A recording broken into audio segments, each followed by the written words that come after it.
In 1850, Alexandre Dumas published a novel that looked back at one of the darkest periods in European history to explore two very different sides of human nature.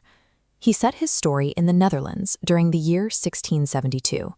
The Dutch call this the Rampjaar, the year of disaster. At the time, the Dutch Republic was facing a massive, coordinated invasion from France, England, and neighboring German states. Terrified citizens needed someone to blame, and they turned on their own leaders. A paranoid, furious mob dragged the innocent administrators of the Republic, the De Witt brothers, into the streets and brutally murdered them. Dumas uses this very real historical lynching to establish the broader world of his story. It is an environment where fear rules, violence is common, and being innocent offers no real protection. Yet, in the middle of this national chaos, a completely different kind of obsession was brewing. The Haarlem Flower Society announced a staggering prize of 100,000 guilders for anyone who could grow the world's first purely black tulip.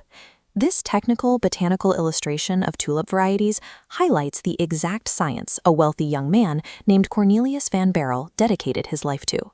While the country tore itself apart, Cornelius ignored politics entirely, focusing his intellect on crossbreeding bulbs to claim the prize. But obsession has a dark side.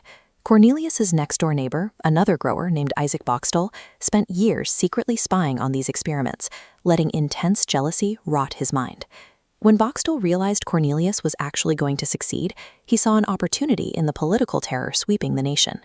Knowing Cornelius was recently given a sealed package of letters by his godfather, one of the murdered De Witt brothers, Boxtel tipped off the authorities. The letters were harmless, but the paranoid courts sentenced Cornelius to death anyway. The quiet pursuit of science was completely defenseless. A single envious neighbor effectively weaponized the state's chaotic justice system to eliminate his rival. Cornelius's execution was halted at the absolute last second. Instead of death, he was condemned to rot in the isolated stone walls of Loevestein Castle, narrowing his entire world down to a single damp cell. But he didn't arrive completely empty-handed. Sewn secretly into his clothing were the 3 black tulip bulbs he had spent his life developing. His existence there was tightly controlled by a harsh, deeply suspicious jailer named Gryphus. Fortunately, Gryphus had a daughter, Rosa, who saw Cornelius's gentle nature and became his only ally. Together, they began to nurture the hidden bulbs. Growing a fragile flower in a lightless fortress became a quiet rebellion against a world demanding suffering. Since Cornelius was locked away, they formed a unique partnership. He provided the botanical knowledge to regulate temperature and soil, while Rosa smuggled the plants to the light and kept them hidden. The stakes were constantly rising. Gryphus regularly tore through Cornelius's room hunting for contraband, crushing one bulb and confiscating another.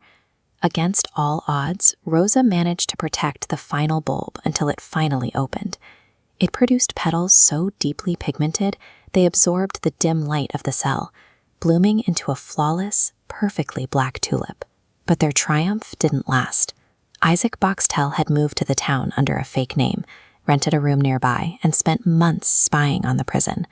The moment the flower bloomed, he broke into Rosa's quarters, stole the tulip, and raced to Haarlem to claim the massive reward. The greed and deception that defined the outside world had finally breached the one safe space Cornelius and Rosa had built. Rosa refused to let the thief win. She immediately traveled to Haarlem, armed with letters and witnesses, determined to confront Boxtel directly before the judges of the Flower Society. This illustration captures the moment she arrived to challenge him, a chaotic standoff, a young jailer's daughter publicly accusing a respectable grower of grand theft. To resolve the dispute, the judges brought Cornelius out of prison to testify. He bypassed simple pleas of innocence and instead weaponized his deep botanical knowledge to systematically dismantle Boxtel's story. Boxtel couldn't answer basic questions about breeding the bulb. Cornelius confidently recited every metric: the soil composition, the cross-pollination timeline, and the physical traits of the precursor bulbs. Faced with cold, hard data, Boxtel's fabricated narrative evaporated. He collapsed under his lies. Cornelius didn't need to outshout his accuser. He simply laid out a rigorous, undeniable chain of evidence that no amount of political maneuvering or personal deception could withstand. The revelation extended far beyond the Haarlem Flower Society. The new ruler of the Netherlands, Prince William III, personally reviewed the case, recognized the absurd political paranoia that put Cornelius behind bars, and issued a full pardon. Cornelius and Rosa were finally awarded the 100,000 guilder prize. They used the fortune to marry and walk away from the chaotic political landscape, choosing instead to spend the rest of their lives quietly cultivating nature. Through their survival, Dumas delivers a quiet but powerful conclusion. Even when a society is suffocated by violence and paranoia, the steady, patient work of growing something beautiful will outlast the madness of the mob.